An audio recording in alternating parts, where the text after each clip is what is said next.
A lot of people consider the Volkswagen ID.3 to be the new Volkswagen Golf. Now I totally disagree with that. There's only one car that comes close to the popularity of the Golf, and that's this car. This is obviously the Volkswagen T-Roc. It uses the same platform as the Golf. It has basically the same starting price as a Golf, but it is a little bit wider, a little bit taller, and that's exactly what people want nowadays. And people do really want this car. The car has only been on the market since 2017, but Volkswagen already sold more than 1 million of them. It also means that the car has been on the market more than 5 years, and that means it's time for a facelift.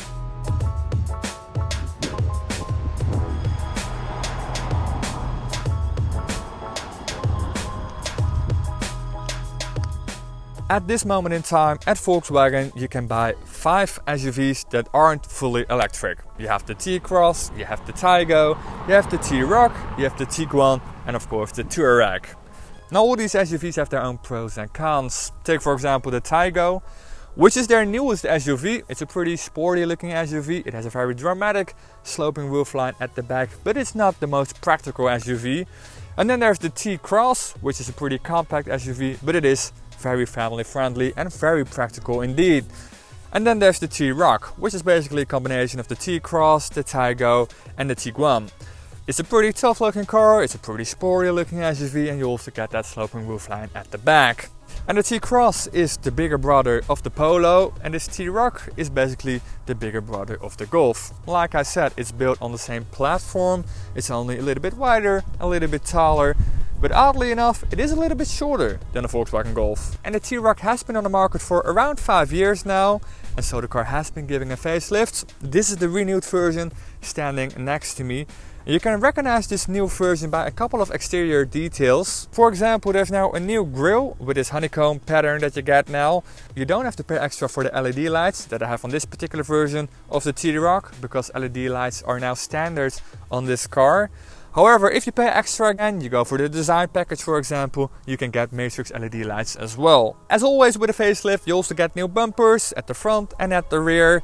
It kind of depends on what version you have, how the bumpers look like. These are the R-line bumpers that I have here with these fake air intakes at the side. You also can get some daylight running lights around these fake air intakes. So you not just have daylight running lights in the headlights, but also down here below in the bumpers. Another version that you can get is the T-Roc Cabriolet. This version has only been on the market for 1.5 years, but Volkswagen has decided to also give this car a facelift while it was doing the facelift on the regular T-Roc. It is very nice to see that this version is still around, because nowadays there are hardly any affordable convertibles out there. Now in the past 1.5 years they sold around 30,000 units of this convertible, which doesn't sound like much compared to the regular T-Roc, which sold around 100 million units. But you probably shouldn't be comparing those two versions. This is not a practical SUV. It only has 2 doors in the front and only a small boot here in the back with around 200 liters of cargo space. Which isn't much for an SUV, but it is much for a convertible. You should keep that in mind. And like I said, only 2 doors in the front, but you do get 4 passenger seats. And they actually made this version a little bit longer than the regular T-Roc, so you got a little bit more space in the back for your passengers. It takes the roof 9 seconds to open, which is pretty fast for a convertible, and it takes around 10 or 11 seconds to close. And all this you can do while driving up to 30 kilometers an hour. Now what I really like about this version is that the windscreen is pretty low down and it doesn't stretch all the way to the back. So that means your face is really into the sun, which is especially nice on a day like this. Now that's basically all you need to know in a nutshell about this convertible. Let's head back to the regular T-Roc and let's see what's new at the rear end. Here at the rear you get new taillights. They're pretty dark, they're a little bit tinted, and you get these as standard. Now if you go for the matrix LED lights at the front, here in the rear you get different tail lights. They're a little bit more advanced and they have this opening sequence when you unlock the car. So like I said before, the T-Roc is a pretty sporty looking car. You got this sloping roofline and this pretty dramatic spoiler here at the back. And that does mean that this car looks a lot cooler than the T-Cross. And maybe even the Tiguan, depending on your taste. However, it does come at a cost, and for that we have to look inside the cargo area. Now you can open up the hatch with pressing on this big Volkswagen logo. And as you can see, this is a manual operated hatch, but you can also get an electrically operated hatch as well, of course. Now the issue here in the back is that this car offers 445 liters of cargo space. which isn't bad. You even get this load floor that you can set on different levels. That's all fine. But the T-Cross, which is a lot smaller, offers 455 liters, which is 10 liters more than this bigger SUV. Now if you really want to have a lot of cargo space, you have to go for the Tiguan, because that car offers 615 liters. The T-Roc does offer a bit more space here in the back for passengers compared to the T-Cross. I've got this seat in the same seating position as how I use it here when I'm driving, and I've got plenty of leg room. I'm 1.80 m, 180 centimeters, and like I said, plenty of leg room here, even if I sit a little bit down like this. There's also plenty of head space. Also, if I sit up straight, still a lot of head space to go, so that's all fine. You now get 2 USB ports here, which is nice because, well, the entire industry is going to USB-C. Now, because the car is also available with 4-wheel drive, you get a very big hump here in the middle, which is a little bit annoying, because if you want to sit in the middle, yeah, that's basically not possible unless you're a small child. So you can't put 3 kids next to each other here in the back. That ain't much of a problem. However, if one of them has really long legs, he shouldn't be in the middle.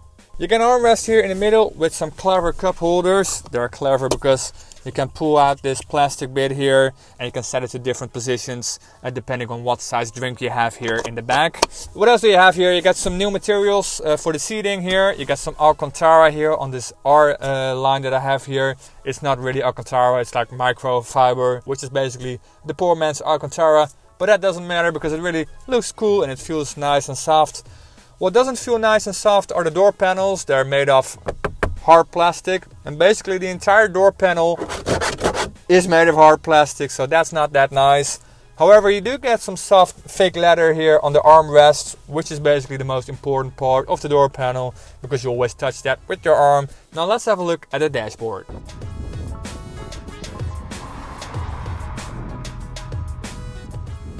Here in the front, there's a lot less hard plastic in the interior, luckily.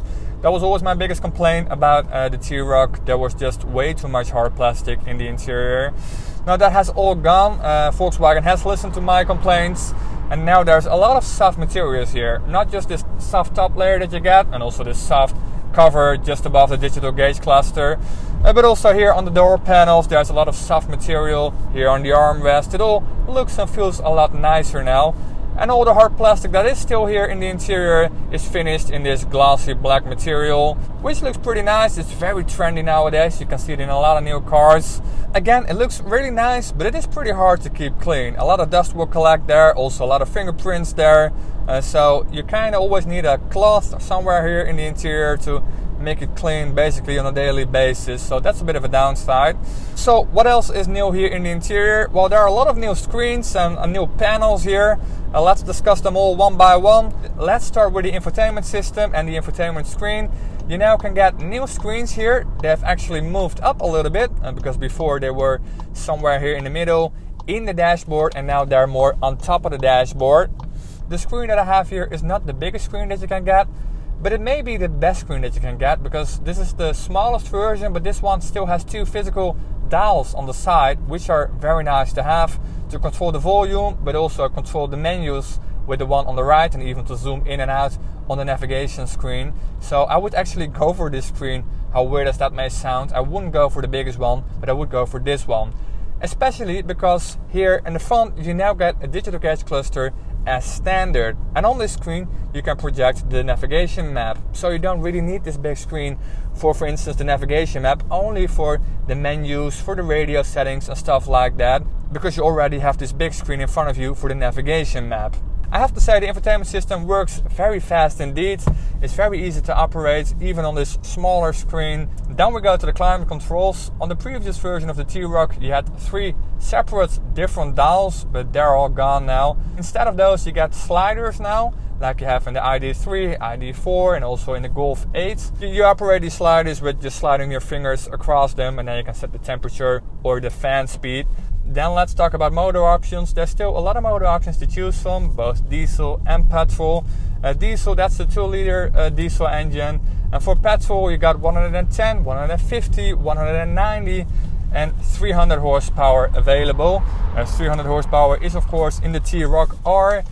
I'm driving the most basic version with 110 horsepower. It's a 1 liter 3-cylinder and made it to a manual. You cannot get this one with an automatic. I have to say 110 horsepower sometimes is enough in a car like this, but for some reason it isn't enough in this T-Roc. I much rather prefer the 150 horsepower version because this car is just way too slow.